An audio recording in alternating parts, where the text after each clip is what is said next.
زیهار پرسیدیان. زیهار برادر چندین روز زیهار میپرسند. زیهار پیشتر عرب ها نعوذ بالله طلاق عرب ها زیهار بود. میگفتند که انت علی کظهر امی، نعوذ بالله.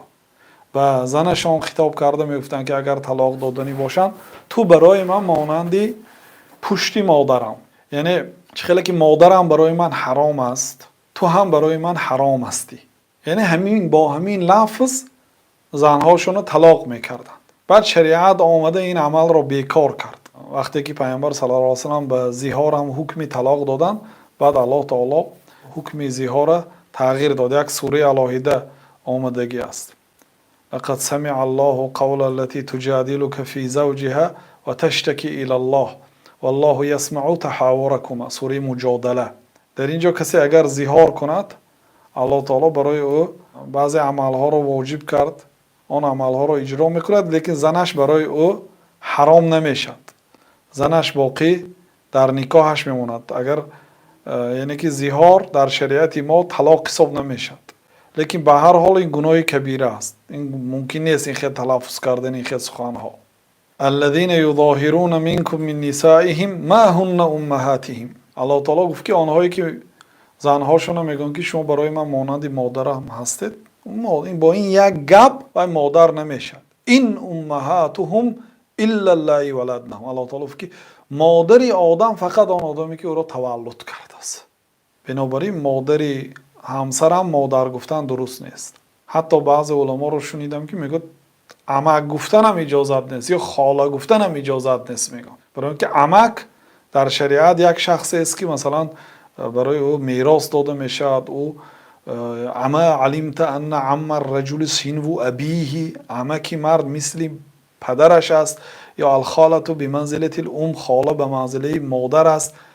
بنابراین این خیلی سخنها رو گفته نمیشه. این امهاتهم الا الله ولدنهم، مادر انسان فقط آن آدمی که او را تولد کرده است.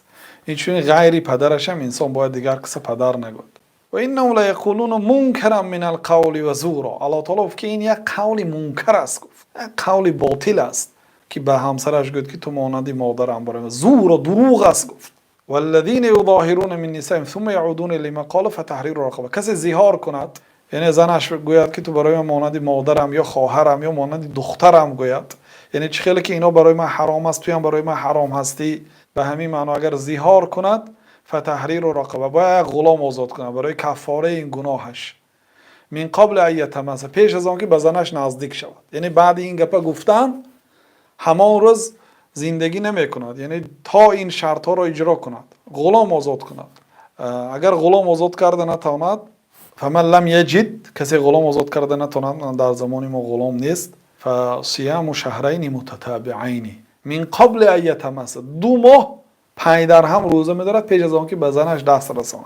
فمن لم یستطع فاطعام 60 مسکینا، کسی که اگر نتواند 2 ماه پنج در هم، 2 ماه پنج در هم، یعنی اگر یک روز در مابینش تنفس کند باطل میشه، با از نو سر کردنش در کار. 2 ماه پنج در هم روزه می‌دارد. اگر این هم نتواند 60 مسکین به طعام می‌دهد. این از کفاره زیهار. بنابراین زیهار نکنید. کسی اگر همین گپا گوید، ببینید پیش از آن که به همسرش نزدیک شود این کارها را اجرا میکند، بعد با همسرش زندگی را دوام میدهد.